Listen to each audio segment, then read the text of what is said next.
Hi, everyone. Welcome to episode 19 of the Future of Work show. For those of you who've been following us, you might know that we've been having conversations with leading experts, academics, as well as practitioners on different topics around the future of work since June. And we've had discussions on topics as diverse as innovation, robotics, marketing, AI, analytics. But this month, the spotlight is on human resources. Our last conversation was with Krish Shankar, who is the Group HR Head of Infosys. And today I have a very, very special guest for you, Anna Tavis, Professor Anna Tavis of NYU, as we discuss performance management revolution. So thank you all for joining us. For those of you who are joining me for the very first time, my name is Shalini Lal, and I work at the intersection of people and organizations and the future of work. The work that we do at Uncube is largely a combination of advisory as well as educational. So, our Future of Work series is another attempt in this direction to explore ideas that are going to have special relevance for a future that's going to look quite different from anything that we've seen in the past. And now, let me bring on Professor Anna Tavis. Hi, good morning. Good morning. Thank you so much for having me here. No, thank you so much for joining. I know it's really early where you are at 7 a.m. Exactly. 7 a.m. in the morning in New York. Wow. And I must tell people that Professor Anna Tavis is a longtime yoga practitioner, meditation practitioner, and she is a frequent visitor to India. So we sort of got lucky because when we started talking about, performance management, we discovered that we actually had a lot of other interests in common. So I'm so delighted to have you here, Professor Tavis. Thank you so much for joining us. Thank you. Thank you. Look forward to our conversation. Me too. So, my first question is actually around 2020 and what this year means for performance management. Are you hearing conversations around how organizations are going to conduct performance appraisals this year? What are the sorts of conversations and dilemmas that you're listening to this year, which is perhaps our most unusual year yet? It's interesting to start with 2020, right? Because the big discussion, kind of macro level discussion that's going on now is whether to consider the pandemic a total disruptor that just a discontinuity with what we've done before, or the majority opinion is that it's actually an accelerator. I'm sure on your broadcast you've heard these concepts before. And what I want to say is, as far as performance management goes, I believe that it is a tremendous accelerator for the trends that have been already evolving for quite some time.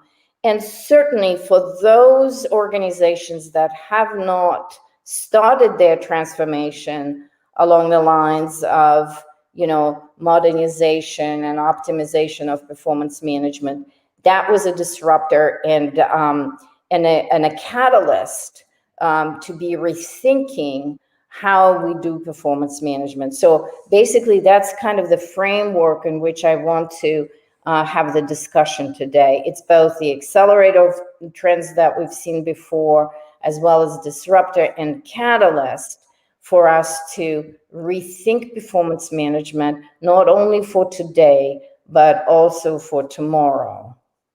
No, thank you. That makes a lot of sense. And actually, my co-founder at Uncube is very, very fond of saying that the whole COVID disruption has, in fact, fast forwarded the future. And I think that's something very similar to what you're also saying. And like you said, it's a sentiment which has been expressed by many other leaders in this field who are looking at what the impact of 2020 will be on several management trends. But as you can see, our conversation on performance management has actually attracted a lot of attention. And part of that is because of all the topics which come under the HR framework.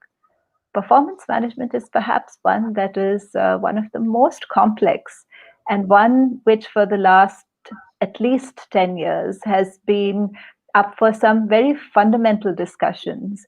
Right from conversations around, early conversations were around bell curve, no bell curve, relative versus absolute performance, to then an annual appraisal versus, quarterly check-ins, formal versus informal, quantitative versus qualitative. So there have been so many fundamentally disruptive conversations around performance management, perhaps more so around performance management than maybe any of the other areas that come under the scope of the human resource function.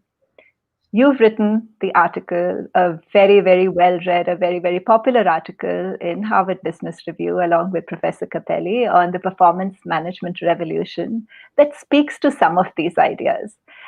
Would you be able to share with everyone who's joined us what these ideas and major forces leading to some of these, questioning of fundamentals in performance management actually are? Thank you. Thank you for this opportunity.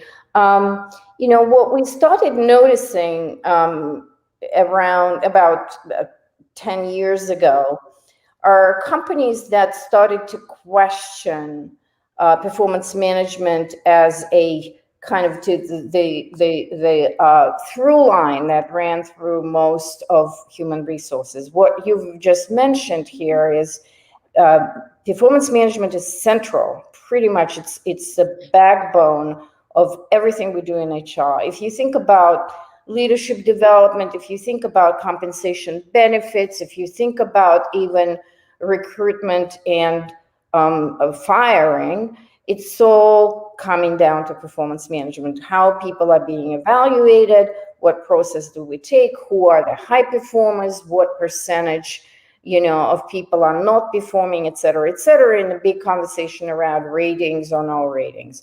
So this is why I believe that rethinking and understanding what performance management actually does for the business is absolutely central to anything that we do in HR. We can't be discussing even high potential culture or leadership development without understanding how these people perform in the organization and what performance management culture, mindset, philosophy the company has.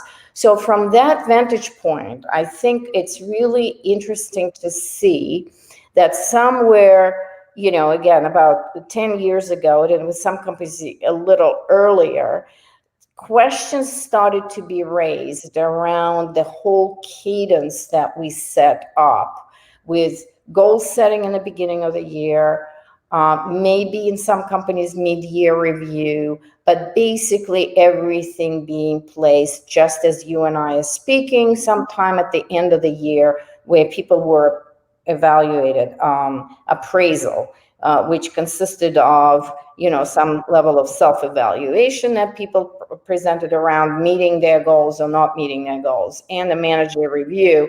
And then those data that were collected at the end of this annual cycle pretty much determined the career path decisions, a lot of decisions that companies have made about individuals. So everything was hanging on the outcome of that one conversation a year with the manager. And even as the way I present it to you now, you can see the potential for breakdowns and the potential landmines along the way, and how this whole annual setup, annual scaffolding that we've built around performance can go wrong.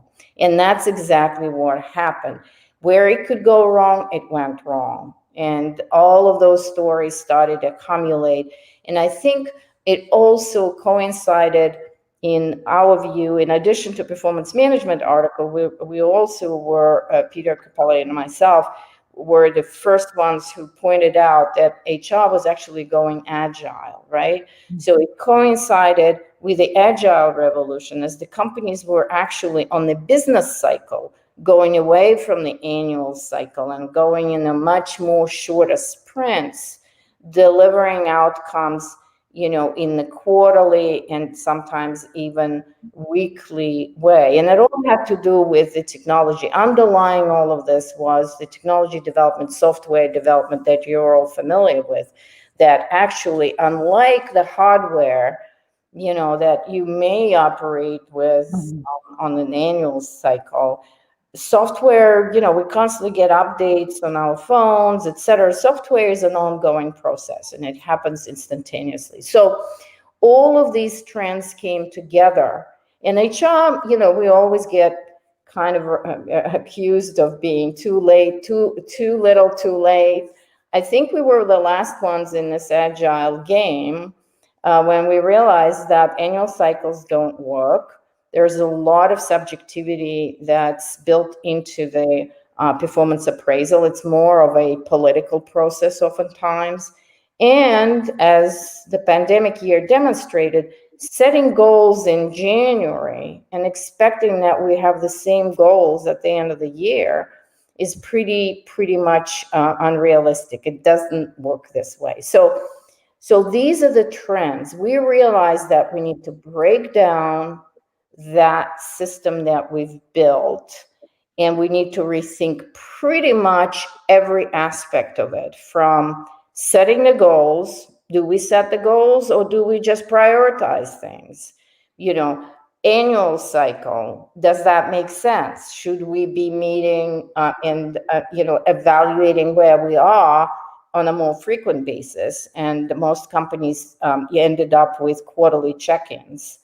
And then the performance appraisal, that was one of the most important insights that we gained from looking at a whole number of systems, performance systems. The performance appraisal that was focused on the past and evaluating, judging people for what they've done rather than what they could do and how they could develop, was very much quite a demoralizing aspect of performance. And on top of everything else, because the goals were set in the beginning of the year, it was also getting in the way of innovation, because people were so focused on fulfilling the goals that were set a year ago that they were averse to experimentation. They were averse to trying new things.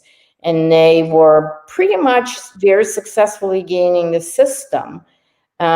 So at the end of the year, when we do a realistic review of who's done what and how this, performance system actually performed, the ratings for that performance system were very, very low and negative. So that's a really interesting point where we found ourselves, because we decided that there's actually no one size fits all. We somehow all ended up with what actually was a GE process, right? A manufacturing process with this annual review, and how we all were doing performance management the same way because we thought that was the right way to do it. When we broke it down and kind of imploded it from within, and HR got a bit more realistic, creative, and data-driven, we decided that there are multiple ways in which you could do performance management, depending on the goals of the organizations, the business they're in, et cetera. So by the time the pandemic arrived, I would say that we already had pretty interesting blueprints of how performance management could be done when the annual cycle was unbundled and reviewed.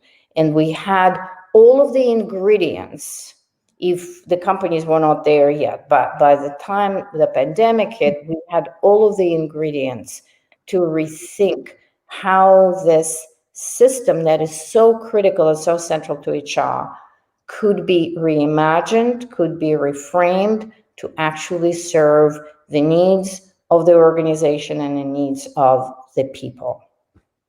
One of the really important points you bring out now, as well as in the article, is the complexity of performance management, because it's trying to do many different things at the same time.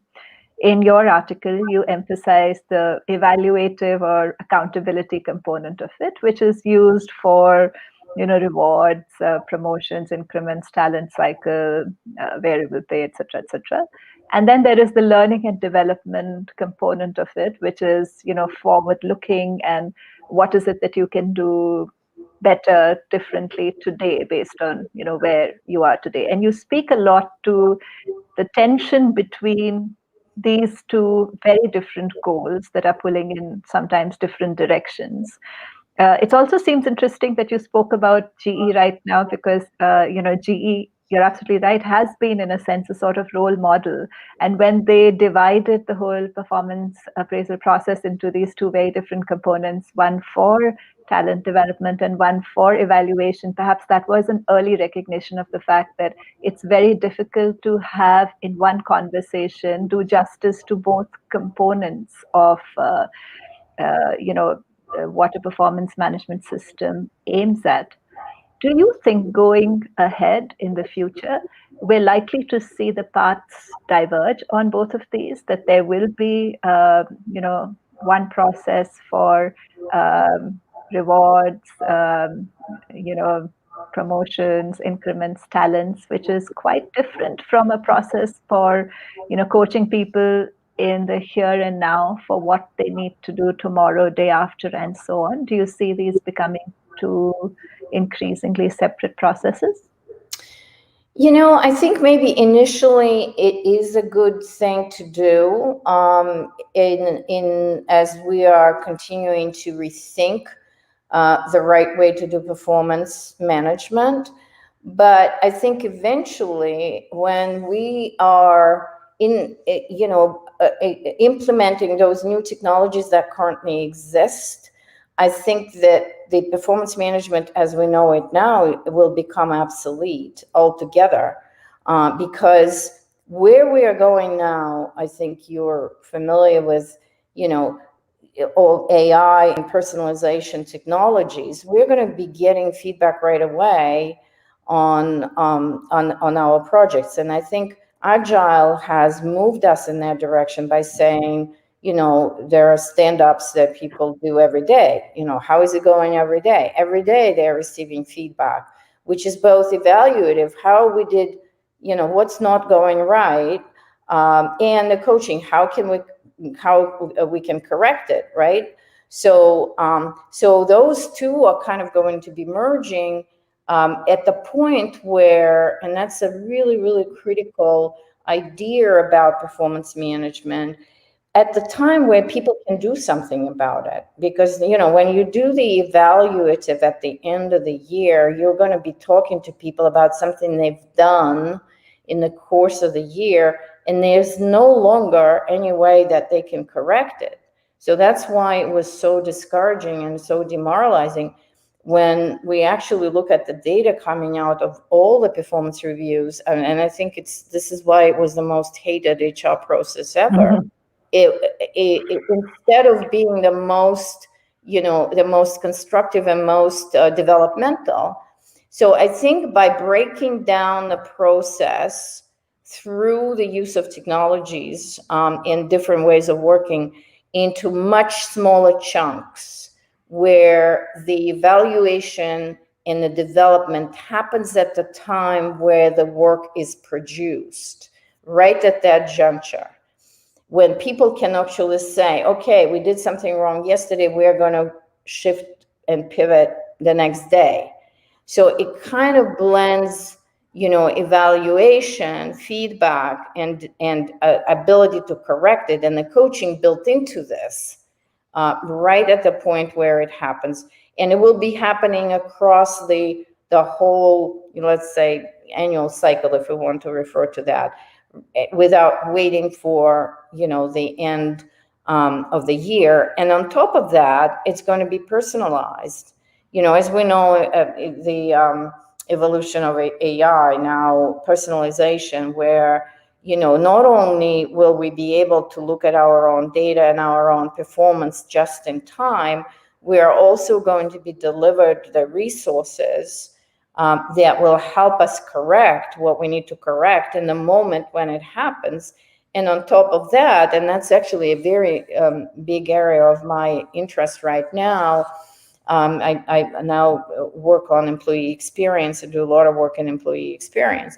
You know, how, even the coaching will be delivered. There are more and more platforms that emerge, and everything is going to be happening just in time. And the employees are going to be able to own their data. So one of the advantages of that type of setup is going to be, a lot more ownership that people are going to have over, their own results, their own development, because all the necessary information is going to be delivered to them through these different data points. And so, to a certain degree, some of that subjectivity that we've seen in the classic GE type of process is going to be, taken away, because it's not just going to be about the manager's impression of how you worked, but the actual results, the peer reviews, and multiple data points that are going to be fed into that in moment of evaluation and feedback, and the potential for correction, development, etc. So I think that that's what we're going to see, and it's very exciting and very encouraging to think that we are going to take all of that subjectivity, not all, but some of that subjectivity, and powerlessness. I think that's kind of the powerlessness and fear and anxiety associated with performance evaluations in the workplace. That's so well said. I love your observation on the powerlessness and anxiety, because I think that's been true, ever since I've been a working professional, which is a long time. That every year there's an annual cycle, and there are a handful of people who know they're going to do really well, and it's a comfortable experience for them. But then for everyone else, it's almost like being back in school, where you're getting the grades to a test, and there's a lot that's riding on that, your career prospects within that organization, money, promotions, increments, etc., etc. I love what you said, Professor Tavis, about how the kind of role that data is going to play in the process, and a combination of data analytics technology allowing for multiple sources of data to come together on almost in a real-time basis, therefore taking away subjectivity and allowing for a more perhaps fair and transparent process in the end. If organizations still have an annual cycle for rewards, then allowing that data to feed into this. Are there any organizations today which are actually able to do this? Yeah, and it's really interesting. There are two sides to it, because nothing is very simple and straightforward in HR, understandably. There's one aspect that I'm watching very closely, is the whole ecosystem of technology and companies that are working on these types of solutions, right? And what I am seeing is the technology is getting closer and closer. And I mean, if you think of our consumer experience out there, right? That, the point of sale, how much investment has been made to identify that particular moment for the consumer, and how much Amazon, and I don't know in India what you're using, but Amazon, yeah.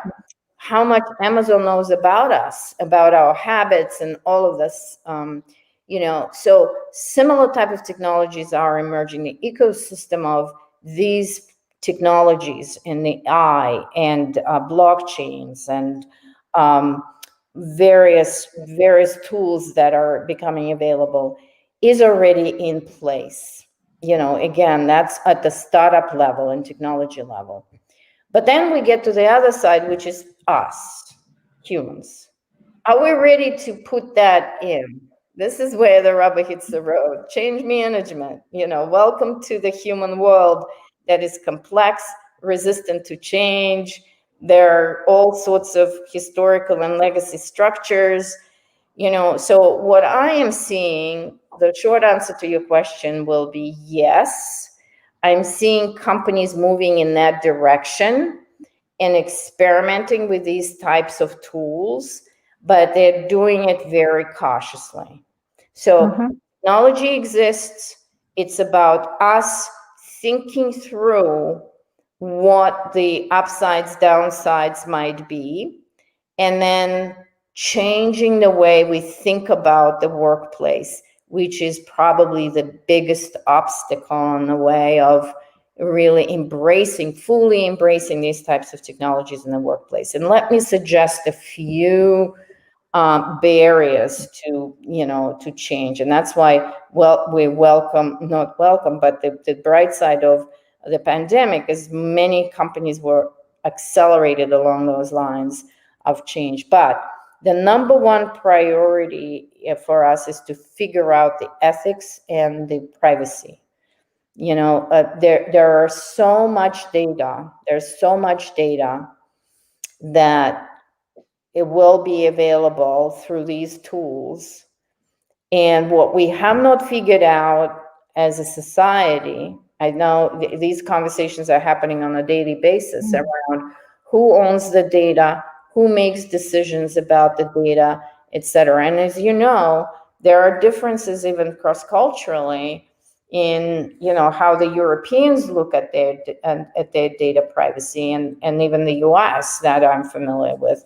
The good news is that the global companies are really going with the most strict, approach. Like all of our big companies, Microsoft and IBM, et cetera, they're going to go with GDPR.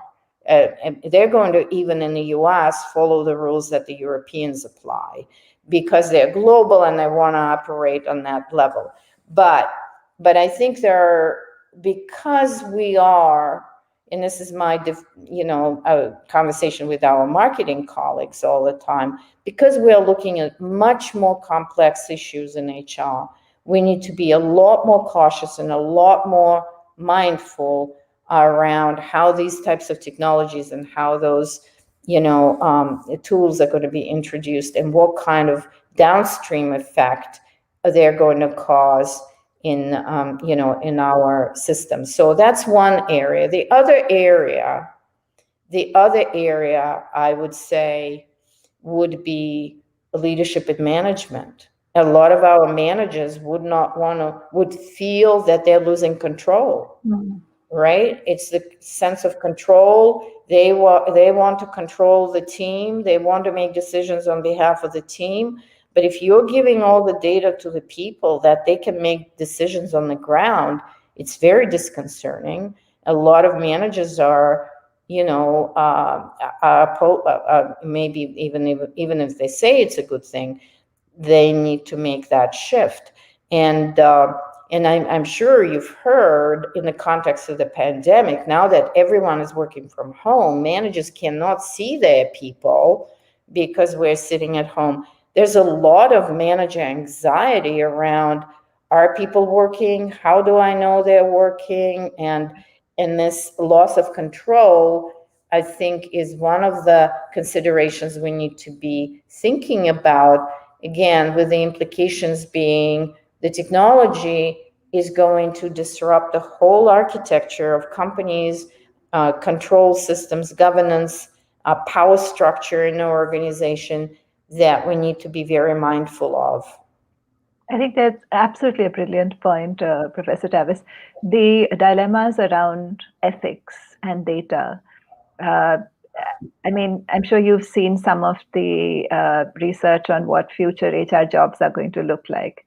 And in almost every important, piece of work around that, ethics always, figures fairly high as a new skill which HR needs to develop, being able to think about data and the ethics around the use of data. Some weeks ago, we had Professor Joshi from IMD with us in a conversation around marketing AI and analytics. And he, in fact, proposed the importance of having a chief ethics officer in every organization who understands data analytics and, how best to protect consumers as well as employees and, their privacy, et cetera, so that organizations are more educated in what they do with data. So absolutely brilliant point. I think the second piece that you spoke about seems a lot harder to work around. What will happen to managers and leaders if in a sense it is data which is saying more than data has sort of the primary say in an evaluation. So what does that mean for a manager or a leader, and what does it mean for the kind of loss of control that they might have? How does it upset power hierarchy, and what are the implications of all of this in the future form of organization? I don't think we've been here necessarily before, ever. So I think those are really complex questions. And I'm wondering if you have any thoughts on what such organizations of the future are then going to be like when, one of the most fundamental sources of power of a manager is your ability to give you a certain performance rating at the end of the year, and therefore, sort of hold your future fortunes in their hands. So if that goes away, what does that mean? No, I think, and this is where there's going to be, it's happening now, a big kind of mindset shift around organizations, that we really need to be thinking about decision rights and how decision rights are distributed. And there have been experiments with holocracy, as you know. Yes. Zappos, who unfortunately just passed away. But I think we've learned a lot from those experiments, and they are very kind of illuminating. Number one, if you're looking at those success stories, number one priority for Tony when he set up Zappos culture was recruitment. As you remember, that he was handpicking people who were comfortable in the situations of high uncertainty. If you want to scale something like this, again, we're looking at psychological assessments of people, and we're looking at the range of need to control and need to have a structure. There'll be different psychological types. So, I can envision, and I think this is something that's already happening, where companies are beginning to select for culture. There's a lot of conversation around culture fit, and are we really injecting enough diversity into the culture, et cetera. But at some point, I think it's at a deeper level. It's not so much visible culture, but more around, our psychological needs and what kinds of organizations we want to work for. So again, as well as with performance management, I think we are going to see a diversification and a huge variation in the culture of companies. It might, to a certain extent, depend on what industry they're in. There's quite a bit of research done on national culture and how national culture affects people's preferences. So I think we're going to see a lot of focus and examination on, what people are, in what contexts people are most productive. And those will be leadership decisions. But it's going to be, as you know, a very gradual shift. And it's going to require some very interesting work on behalf of HR, who are going to be looking and working with their leadership to define, those criteria and help, really shape the culture through various, not just tools and technologies, but also design of the processes, designs of the setups, and relying more and more on science to help us do that. One of the examples is, the important insights that neuroscience has brought to HR, for example, as well as behavioral economics, So our tools are going to get more subtle in helping people transition, as well as we're going to be focusing and leaning in more on the design of the whole architecture of their organization and deciding what companies, what cultures, what leaders we want to work for.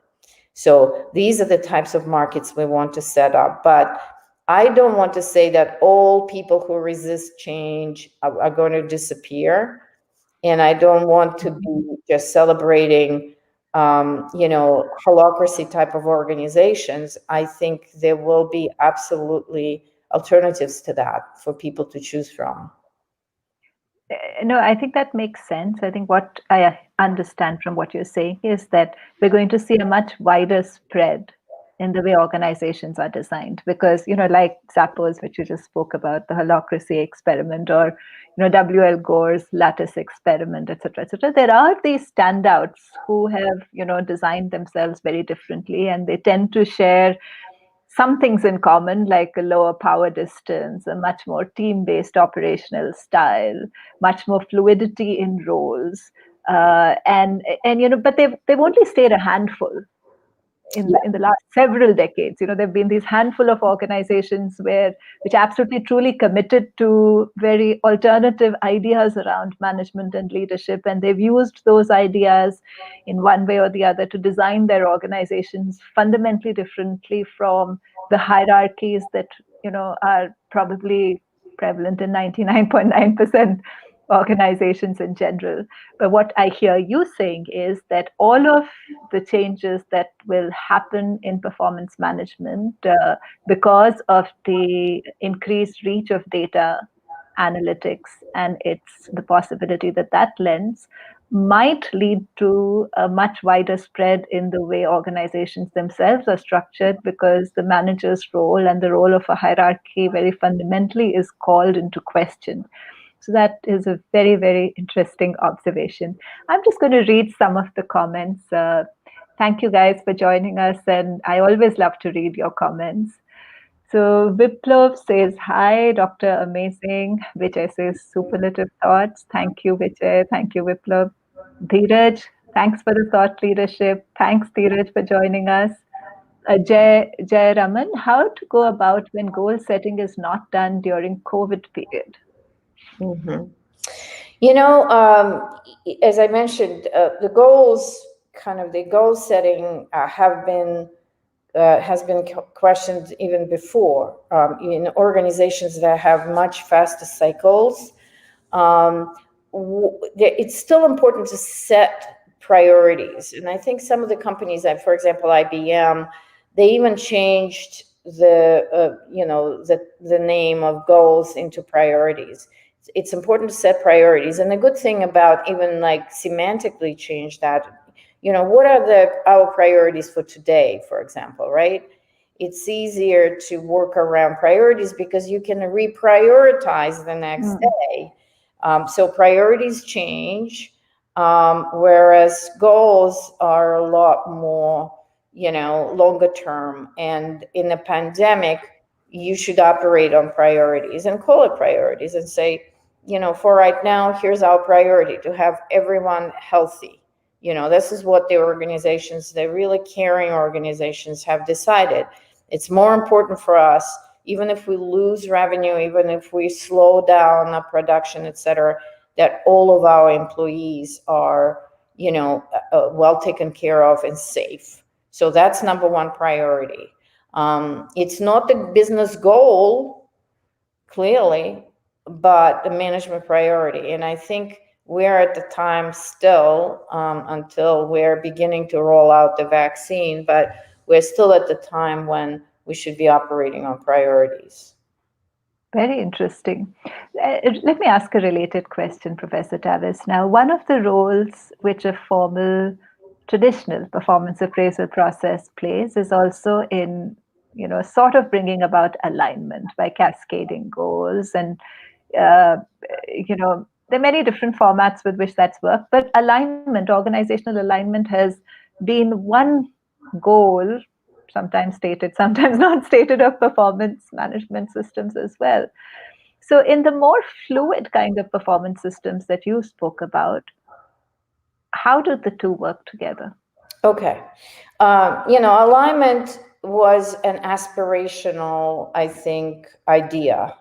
And, subordinating the complexity of the business to this really very well balanced and nicely looking framework of alignment, I don't think worked out really well for a lot of companies. So again, I'm referring to more of an agile way of working. Alignment at the organizational level will not really work. I mean, and I will correct this in a minute. As far as the priorities are concerned, the unit of alignment and measure should be the team. That's what, or much smaller units that need to be aligned. If you're on the team, you need to be aligned around the goals. As Jeff Bezos says, it's a 2-pizza team. We even are beginning to find what is the optimal unit of measure in organizations. I think one of the things, just to make a comment about historical way we've done things and where we are going, we had 2 units of measure historically. We were measuring this kind of organizational level alignment, and we were also looking exclusively at the individual. This is how performance management was designed, etc. The environment we're moving into is going to be around teams. Team is the measure of the unit of measure for organizations, not individual, because we know individual works on the team and there's so much codependency for the projects, etc.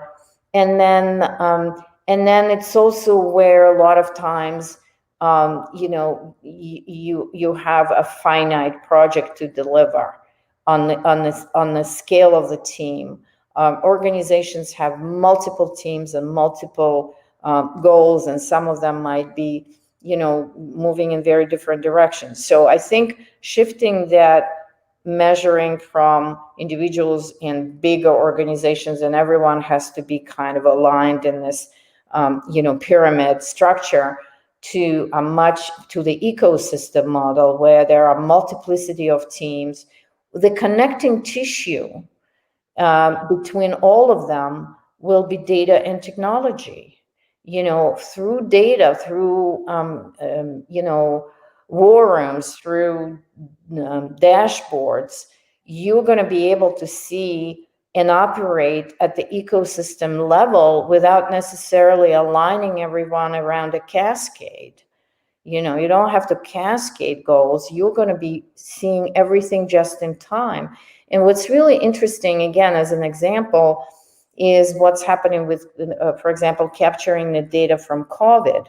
If you look at some of these dashboards, they're incredible. And they tell you that around the world, it's not the same. And you can see it all at once. You can make decisions based on this map of the world, the hotspots, the heat map. So we're going to be, because of the data collection, because of the technology available to us and visualizations that are available, we will actually be able to operate in this very complex environment and navigate it much more successfully than if we were insisting on some sort of artificial alignment and a streamlined architecture, just again to keep control of things, right? Because it all comes down to control. Do we have the organizations that are about control, or do we have organizations that are about succeeding, in the way that's kind of organic to the business and responding to the market as needed. One of the interesting points that you made in some of your writing is the fact that, many of the early experiments happened in agile teams because their business itself had changed, and the unit of work is definitely the team there. The unit of the work is team for a few other kinds of teams as well, design thinking teams, Yep. innovation. And this is a fundamental departure from the way organizations have traditionally been organized, where, back to 100 years ago, Frederick Taylor's ideas of division of labor, and what got counted as a team was not really a team at all, but just a set of people reporting into a common supervisor. That's, the word team was used rather freely. Yep. But there haven't been too many organizations that have really embraced wholeheartedly the team as a unit, except till recently, when organizations which have adopted some of these methodologies for their core business itself have discovered that the complexity of issues at hand is far greater than what a set of individuals working parallelly can accomplish, and therefore it's the team which becomes the fundamental unit of performance and operation. And now you're saying that that is likely to be accelerated, the move from individual performance to team performance. Do you think Yeah, that's something that will happen very easily, though? absolutely. I think we are learning more and more. I mean, surprise, surprise. I mean, it's really kind of obvious at some level that that we are social creatures. That even work is done and how we are motivated to do work and how we succeed and everything is you know codependent on the people around us. Even if we do individual work, the motivational side of individual work is very much dependent on, kind of that social environment. So we started talking about not just human capital, but social capital. And I think, again, getting back to technology, what the difference between before and after, talking about it before and how we're doing it now, is we actually now have a tool to measure it. When you can externalize and actually show to people that codependency, then it becomes tangible. It becomes it makes a lot of sense. And here I'm a very big fan of organizational network analysis, ONA, that exposes those connections. And there's been some fascinating research around. I know Boris Groisberg from Harvard did research on especially investment teams. The stars, chasing stars. How you take somebody who was successful in a certain context, you pluck them out of their context, you put them in another organization, and it doesn't work. And it doesn't work because all of that social support network, and everyone who's listening here who has ever been on the team or managed a team knows how much the team chemistry is responsible for the overall success of that unit. And obviously, a lot of times, what we do very unfairly, and it's back to performance management at a certain degree, that we ascribe that performance to the leader. That we're saying, look at what this leader accomplished. The leader's job is to facilitate the team. The accomplishment is the outcome of the team's work, and leadership is very important, but it's not the only thing that made that team successful. And I think we need to recalibrate a lot of our fundamental perceptions about performance and start really understanding better on that social capital, the importance of the team, and learn how to evaluate performance in the context of a larger unit than just individual. I agree. I also feel that it's going to be far more complex, really complex, because now we're sort of challenging the very heart of organization structures and leadership and hierarchy. So I think it's going to be quite challenging. So I'm going to take a few more comments. Lalit, good thoughts. Thanks, Lalit. Anurag, very true. Hi, Anurag. Thanks for joining. Innovation gets suppressed due to the overemphasized year-end performance goals. Absolutely. And I think OKRs were originally introduced with that intent, right? That, let people not play safe, let them, go for the moonshots and not restrict themselves to what will get them a good rating. Do you think that worked? I think what's really interesting about some of the models, some of the OKRs, and a few other experiments, it works in some organizations. I think where, again, back to the importance of context, leadership, and a lot more factors for any model to actually successfully work. But I think what we often tend to do is to look at best practices without thinking about our own context and our own organization. And that's very often how it goes wrong. So I tend to be very careful about saying, here's the model, just take it off the shelf and put it into your company, and it's going to deliver magical results. I think again, with this diversification of options, and I think that really enhances the role of HR, where we need to be advising our leadership, who often just pick up the paper and they have a conversation at a leadership conference somewhere, and they hear that somebody does something, and they come back to HR and say, let's do it this way because it works for XYZ. I think nothing is going to work for us just if we look. It doesn't matter how well it works in other places. We need to look at it. We should consider it. We should break it apart, but we need to be very mindful about what we're bringing in. And OKRs can work.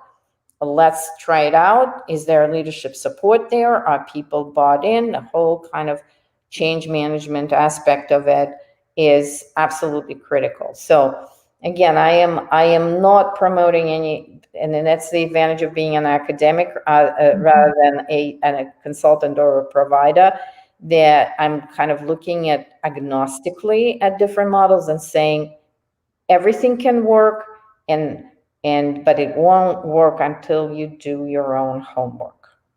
No, and it makes sense. And I know that you've spoken about this in quite a few forums, the importance of moving away from the best practice format that HR has actually loved over the last many decades, and moving into a more design thinking based, what is it that will make sense here? And I know you've spoken about this in the IBM context, an organization you partnered with for their performance management system redesign. By the way, for all of those who are listening to us, if you want help in redesigning your performance management system or some ideas and are interested, do reach out to us. Professor Tavis has agreed to partner with us in these conversations, and we hope to be your, as she said, fair and disinterested partners.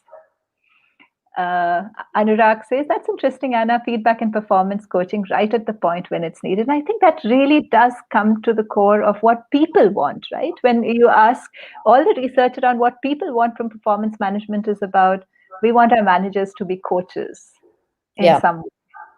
And that's what they're looking for.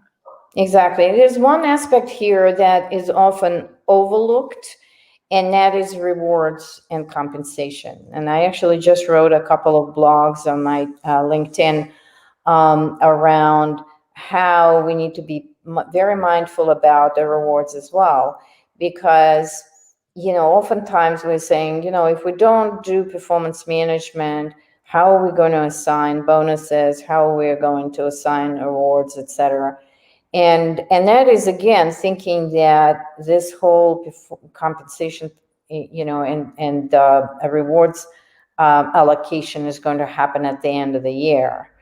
So what I am seeing, and from research, and not only research, from parenting, we all know that the rewards have to come closer to the event that happened, as well as feedback about when somebody didn't do something right. That feedback is better delivered at the time when you can actually look at it and say, here's how you can improve. The same thing for rewards. If you've done something really, really exceptional, do you have to wait until the end of the year to be rewarded for it? When you actually did something and you could be rewarded right there, we are finding that that's a lot more effective. So I think one of the most, and I wrote about it, one of the most conservative parts of performance management and most difficult is to be thinking about the changes in the compensation system and how rewards are going to be allocated and when. And there are some experiments that are going on around also the frequency, and also how can you be rewarding people at the time of the event or right after, because that's when it becomes, and when I say reward, I don't necessarily mean financial reward, but any kind of reward. So anytime we want to be rethinking our performance system, we also, at the back of our mind, not just think about the feedback and what didn't work well. I call that system, if that's all you do, you're missing out on the biggest opportunity for performance management, and that is to reward the right people at the right time. And that is something that we need to be really mindful of and do right. And some companies are beginning to experiment with that, with the reward system, even financial reward system, spot bonuses, etc. Set up on a much more frequent basis. Won't that mean a big shift in employee expectations, though? Because, I'm sure in India, and I think pretty much all over the world, there is a sort of a cadence people are accustomed to, that there'll be an annual increment cycle of some kind, and whether people are happy or not, but there's like an expectation. So how do you think that will fit into what you're saying would be a more, as and when something happens, you give a spot kind of a reward? I think it's the same as everything else around performance management, right? We are on track. We've been doing certain things, it's change management. Everything, that we've been doing eventually will need to be reimagined and reinvented. And the speed with which it's going to happen will depend on us. Everything we're talking about the future of work, et cetera, is already here. It's the biggest question about the future of work is how fast the humans are going to be accepting and adopting these types of technologies and different ways of working and thinking. And as we see how complex it is that the pendulum keeps swinging in different directions. As we're all celebrating, democratization and, decision rights being pushed down to the people and the teams, we see the pendulum swinging back, and lots of resistance. And I think that's the whole complexity of the future of work. If it were just for technology, that wouldn't have been a problem. But it is about, most importantly, changing human behavior at a scale that has not been seen before. And that's the biggest challenge. That actually sums it up so well, because it is about, reimagining the future in ways that none of us have seen ever since the history of organization. And what is starting out as experiments in some organization will probably, as you suggest, pick up speed in many, many more organizations. And then we're likely to see this entire spectrum of a much wider range of approaches to organization, to the fundamental unit, whether it's team or the individual, and then the role that performance management itself plays, which is quite different from, some of what we have seen. You are saying that the technology is ready or close to ready, and technology will not be the big barrier, but the barrier will be the imagination of what this might look like for your particular organization's context. I am conscious that we are at the end of your time, and I know that you have class to teach in Shanghai, so I won't keep you anymore. Really want to thank you so much. Performance management is perhaps one of the most complex conversations in the whole HR spectrum. And I think what I really, really enjoyed was your shedding light on what some of the future contours of both performance and organizations might look like. Thank you so much for joining us. Oh, thank you. It was my pleasure, and I hope to stay in touch. Thank you. No, look forward. Thank you so much. So I hope you enjoyed that conversation. Professor Tavis is extremely accomplished in this field. Do follow her work. She's also one of the most eminent and leading thought leaders globally on the area of performance management systems.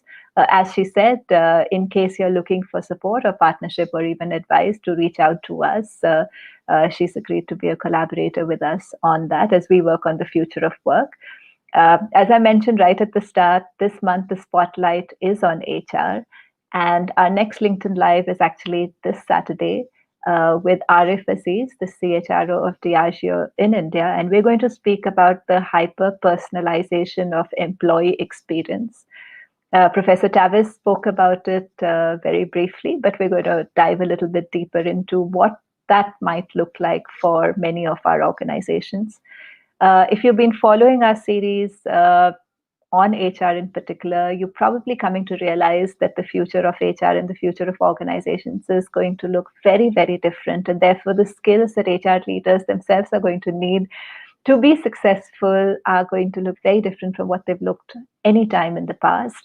And I am happy to announce that Uncube is working on an HR leader development program that looks at some of these future skills, mindsets, attitudes, and fundamental understanding of the larger context in which HR will be operating, so that when you become an HR leader, you're able to take such decisions more consciously. So with that, thank you so much for joining us. If you liked this conversation, do share it on LinkedIn, comment on it, share it with friends who might benefit from it, share it with your organization. All recordings of past conversations are available on Uncube's website. And if you know any academic institution which might benefit from all these recordings, they're available free of charge to anyone who's curious about the future and interested in getting the mindsets and skills required to succeed in it.